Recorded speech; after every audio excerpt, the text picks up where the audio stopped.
Here's my issue with Jordan Peterson. I don't know if it sounds like it's about to happen here because he didn't answer this plainly. Okay. My issue with Jordan Peterson is it feels like sometimes, and I don't know if it's just drug. Apparently everybody just, it's a drug thing. How old are these people when the drugs overtake them? Elon Musk, Jordan Peterson. Am I going to be an actual meth lord when I hit these guys' age? I don't have any problem with Jordan Peterson talking about like, are dragons real? And he has some kind of like metaphorical or allegorical understanding of what a dragon is. Or like, I think it's fine to have those conversations, but I think it's very, very, very childish and incredibly goofy and silly to not immediately acknowledge outwardly that that's the conversation that you're having. And it feels like for some reason, Jordan Peterson has either lost the mental faculty to do that, or is just like enjoys being goofy and silly. We're like, do you think dragons are real? And I'm like, well, it depends on like an ordinary or like normal, healthy mind human being would immediately say something like, well, I see a dragon outside. Well, no, of course not, except maybe your mom, right?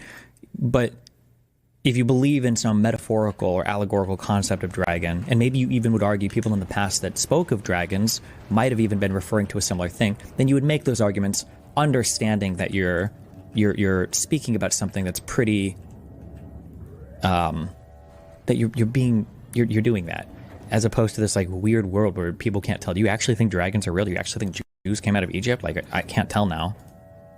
There are elements of the... In this corner of the internet, where political streamers like Steven, Destiny, Bonnell carve up their opponents with the precision of a butcher and the glee of a pyromaniac, a singular moment has clawed its way out of the pixelated mire. It's a rant, a chaotic sermon delivered midstream, where Destiny takes aim at Jordan Peterson, the self-help guru turned culture war dragon slayer, and exposes the slippery, maddening core of his intellectual shtick.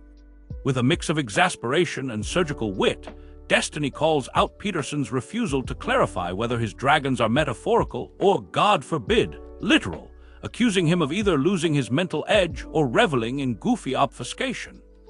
This is the internet's version of a Shakespearean duel, except the swords are bad takes, the stage is a subreddit, and the audience is ready to clip it all for $35 in Twitter revenue. This moment, captured in a whirlwind of sarcasm and existential dread, is a microcosm of the online culture war, where ideas are weapons, clarity is a casualty, and everyone's chasing the dragon of relevance. Destiny, the debate bro turned philosopher king of Reddit, isn't just dunking on Peterson. He's peeling back the curtain on a world where intellectual giants play coy with truth, leaving their followers to drown in ambiguity. Let's dissect this carcass, shall we? Grab your metaphorical sword, because we're diving into the elephant graveyard of ideas, where dragons roam and clarity goes to die. Destiny is at his peak, exasperated, incisive, and teetering on the edge of existential despair. He's reacting to Jordan Peterson, the Canadian psychologist who's gone from lecturing on archetypes to tweeting about lobsters and chaos dragons. Destiny's beef isn't with Peterson's ideas per se. He's fine with metaphorical dragons, the kind of Jungian mumbo-jumbo that makes for good self-help books. No, his issue is Peterson's refusal to say they're metaphorical, to admit he's spinning allegories instead of chasing literal fire-breathing lizards. It's childish and incredibly bad and silly, Destiny snaps, and you can hear the frustration of a man who spent years debating bad faith actors. Is Peterson losing his marbles, or is he just enjoying being goofy? Destiny can't tell, and that's the point. In a world that demands clarity, Peterson's ambiguity is a sin, a middle finger to the audience that hangs on his every word. Jordan Peterson is a cultural juggernaut, a professor-turned-prophet who's built an empire on telling young men to clean their rooms and slay their dragons. He's a walking contradiction. A psychologist who loves Jungian archetypes but tweets like a boomer discovering X for the first time. A self-help guru who's as likely to cry over a Bible verse as to dunk on feminists. His fan base, a mix of disaffected Zoomers, crypto bros, and middle-aged dads, treats him like a messiah, hanging on his every word about lobsters, chaos, and the postmodern neo-Marxist boogeyman. But his critics, Destiny included, see something else. A man who's either lost the plot or is deliberately playing coy, cloaking simple ideas in mystical jargon to keep the clicks coming.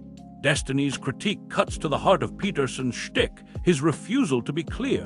When Peterson talks about dragons, those mythical beasts of chaos and struggle, he's not really saying they're out there, flapping wings over Toronto. He's talking metaphors, Jungian symbols of inner turmoil or societal decay. Fine, Destiny says, that's a valid conversation. But why the heck won't Peterson just say that? Why does he dance around the question, muttering about, what do you mean by real, like a stoned philosophy undergrad? A normal, healthy-mind human being would clarify, Destiny argues, but Peterson either can't or won't. Is it age, drugs, or just a love of being goofy and silly? Destiny's not sure, and that ambiguity is what drives him up the wall. This is the rotten core of Peterson's appeal. He's a master of saying something without saying anything at all. His lectures are a labyrinth of archetypes, Bible stories, and anti-woke rants designed to sound profound without committing to a stance.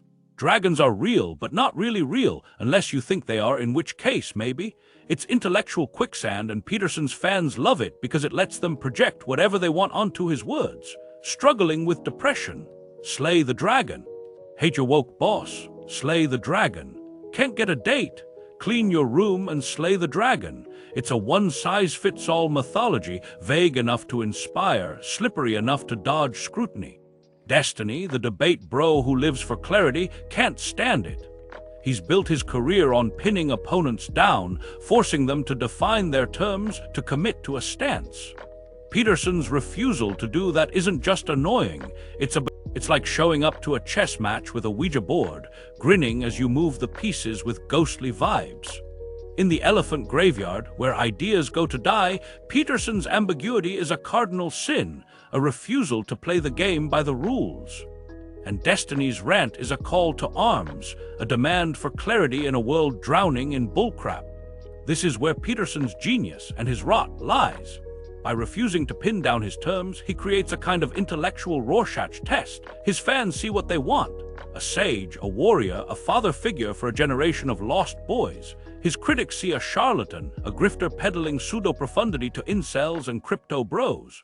Destiny sees something else. A man who's either lost his grip or is reveling in the chaos, enjoying the goofy and silly game of keeping everyone off balance.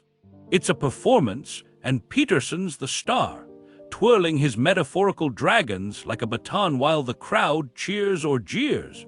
But there's a cost to this dance. Ambiguity might sell books, but it muddies the waters, leaving followers to flail in a sea of half-baked ideas. Are dragons real? Are they chaos? Are they woke culture? Capitalism, your ex? Peterson won't say, and that's the problem. His fans, desperate for meaning, fill in the blanks, turning his lectures into a choose-your-own-adventure manifesto. The result is a fractured movement, a legion of acolytes who agree on nothing except that Peterson is profound. It's a cult of vagueness, and Destiny's rant is a rebellion against it. A demand for a world where words mean something, where dragons are either metaphors or monsters, not both. Because this isn't just about Destiny and Peterson, it's about the culture war they're fighting in. Peterson's rise to fame wasn't built on dragons or lobsters. It was built on taking a stand against Bill C-16, the Canadian law mandating pronoun usage. He became a hero to the anti-woke crowd, a symbol of resistance against the postmodern neo-Marxist menace. But somewhere along the way, he went from professor to prophet, trading policy debates for mythological rant. Dragons, chaos, order, it's all part of his brand now. A way to keep the faithful hooked without committing to anything concrete. Peterson's dragons aren't the problem. The problem is that we're all chasing them, hoping they'll lead us to meaning or relevance or at least a viral tweet. Destiny's rant is a spotlight on this absurdity, a reminder that clarity is a pipe dream in a world that rewards confusion. Peterson's not the villain, he's just another elephant trudging toward the graveyard, muttering about dragons while the crowd cheers or jeers. And Destiny, for all his logic, is right there with him, shouting into the void, hoping someone is still watching.